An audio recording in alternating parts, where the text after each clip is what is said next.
Not all people who look like humans are humans. Some of them are saints and sages, and some of them are demons or ghosts who possess the body of humans to do not good things. Some also borrow a body and do good things and be practitioners of different religious faiths to bless people. But without the Quan Yin method, without the real high master, their soul cannot be liberated. Just for example, like the highest spiritual leader in the Tibetan Buddhism tradition is His Holiness, the Dalai Lama. But then he has to be reincarnated again, and again. It's very tiring, okay? So sometimes even the highest Lama want to rest, but they cannot. They need a true master who came from the highest possible heavens, at least the fifth heavens, to teach them, to impart to them the energy, which we call the Quan Yin method in our practicing group. Many of you always ask me, why don't we make a religion out of it? I don't know if there's any help. Sometimes I think about it, but I thought we have too many religions already. Why make another one? But you're right, maybe it could help to ease off some of the hard bureaucracy, spying or slandering, but I don't really feel sure about that. Karma changes, government changes, things change all the time. Hard to keep up. Even Buddha, he did not establish Buddhism. It just came out after his nirvana. But at that time when the Buddha was alive, many people were also against him or oppose him or slander him or wrongly accuse him, all kind of things. Like they even accuse the Buddha of making a woman pregnant until the Buddha's hufa check her out, peel her off, and then the Buddha came out instead. She wasn't pregnant at all. She was just hired, paid to go to the Buddha's place just to injure his reputation, to slander him in public, hoping that the disciples of the Buddha would run away from him, slander him and make bad things bigger and bigger. Wow, luckily, in the Buddha's time, we didn't have internet, we didn't have television, but they did have two-legged newspapers and network formed by group gossip. I guess in some areas they had them, but not as big and widespread like nowadays newspapers. So the Buddha suffered some, but not as much as if he were born or lived in this lifetime. And by the way, talking about the Buddha, I told you that nowadays so many so-called Buddhas are running around.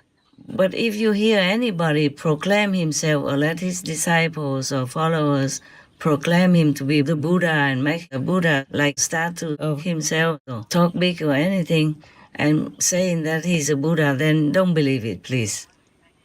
Now, one of the teachers in Qigong, he told the reporter that he eats anything. He eats animal, people, meat also, because the animal person should die at that day, that time, so it doesn't matter.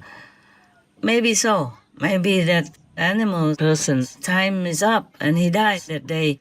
But the way he's killed, murdered in quiet and dark corner of the world, nobody even pitied him at all. And he lived his life in suffering, in agony. And he died also in suffering, pain, and agony like that. If you eat that kind of meat, you will be reminded of how the animal person lived his life in pain, sorrow, suffering, darkness, and die also in pain, sorrow, agonizingly, in utmost suffering. Then I don't know how you swallow it. That is a question. It's not even about the animal people who died in suffering and pain and all like that. It's about you. Where is your compassion? How can you be so dull? I know I offended this teacher.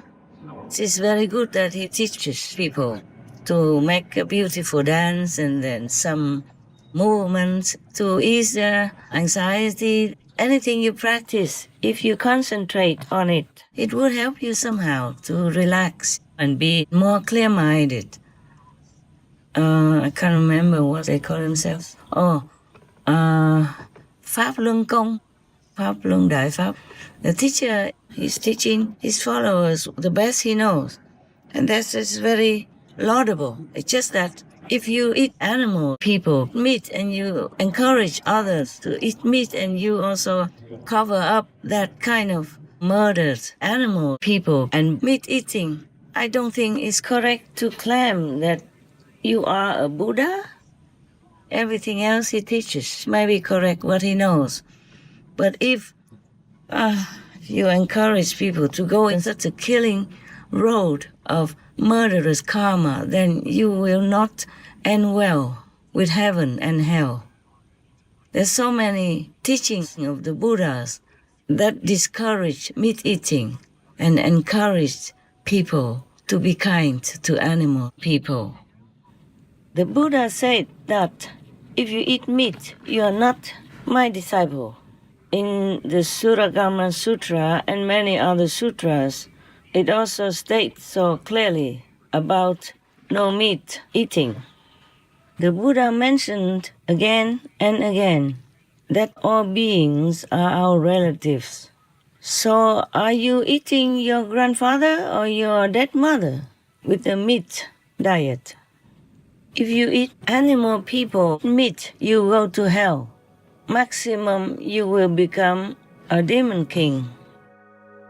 Those practitioners who wish to enter the state of samadhi should first observe strictly the rules of pure living, to cut lust from the mind by abstaining from meat and wine. Ananda, if they do not abstain from carnality and killing, they will never escape from the three low worlds of existence. Samadhi means Holy Communion. Surangama Sutra.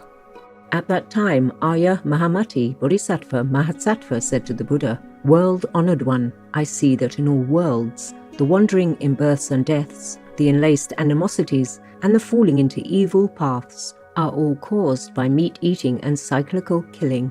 Those behaviors increase greed and anger and make living beings unable to escape from suffering."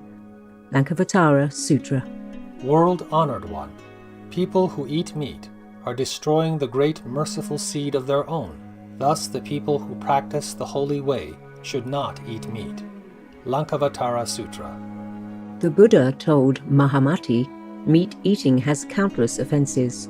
All bodhisattvas should cultivate their great mercy and compassion so that they should not eat meat. Bodhisattvas means spiritual practitioners. Lankavatara Sutra. Those who renounce the flavor of meat can taste the flavors of the true dharmas, truthfully practice the stage of bodhisattva, and attain Anuttara Samyak Sambodhi quickly. Dharma means true teaching. Bodhisattva means spiritual practitioner. Anuttara Samyak Sambodhi means supreme perfect enlightenment. Lankavatara Sutra. Living beings are in the transmigration of the 6 paths. Being together in births and deaths, they give birth to and foster each other and cyclically become fathers, mothers, brothers and sisters of each other. They may also be born in other paths, of animal, ghost, god and so on. Whether virtuous or evil, they frequently become the relatives of each other. Because of these relationships, I see that all meats eaten by living beings are of their own relatives.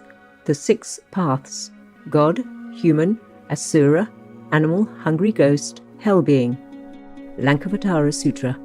If any of my disciples still eats meat, know that he is of the Kandela's lineage. He is not my disciple, and I am not his teacher. Therefore, Mahamati, if anyone wishes to be my relative, he should not eat any meat. Kandela means killer or murderer. Lankavatara Sutra. All meats are from the filthy bodies, which are combined by pus, blood, dirtiness, red bindus, white bindus of the parents. Thus, discerning the dirtiness of meat, bodhisattvas should not eat meat. Bodhisattvas means spiritual practitioners. Bindus means bright drops. Lankavatara Sutra. All meats are like the dead bodies of human beings. The cooked meats are as stinky and feculent as the burned dead bodies. So how could we eat such things? Lankavatara Sutra. Meat eating can increase desires. Meat eaters are greedy. For the instinct of protecting and cherishing life, there is no difference between human and animal. For every living being, he himself is afraid of death. How could he eat the meat of others? Anyone who wants to eat meat should first discern the pain of cutting his own body, and then discern the pains of all living beings, and then give up meat eating. Lankavatara Sutra. There will be some ignorant persons saying Buddhist precepts allow meat eating. Due to their past meat-eating habit, they said those words simply according to their own views. But in fact, Buddhas and sages have never said that meats are foods. Lankavatara Sutra. Meat eaters have so many countless offenses. Thus, vegans have masses of countless merits and virtues. Lankavatara Sutra. If no one eats meat, then no one kills living beings for food. The killings are for the buyers. Thus, the buying is the same as the killing. Therefore, meat eating can obstruct the holy way. Lankavatara Sutra. At all times, all kinds of meats are inedible unexceptionally. Mahamati, I forbid meat eating not only for one time. I mean that both in the present and future, meat eating is forbidden. Lankavatara Sutra. A disciple of the Buddha must not deliberately eat meat. He should not eat the flesh of any sentient being. The meat eater forfeits the seed of great compassion, severs the seed of the Buddha nature, and causes animals and transcendental beings to avoid him. Those who do so are guilty of countless offenses. Brahmajala Sutra, etc. So how can anyone say he's a Buddha but not practice the basic of Buddha's teaching?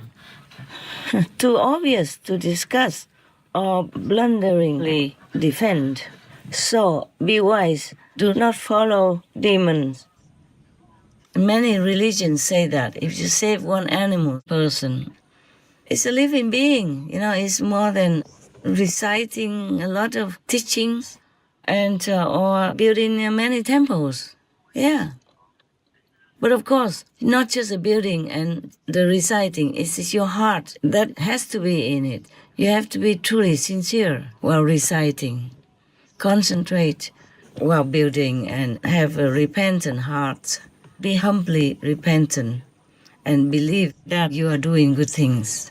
For the sake of respecting the saints, the sages, the Buddhas, for the sake of remembering God, that you build temples, build the churches.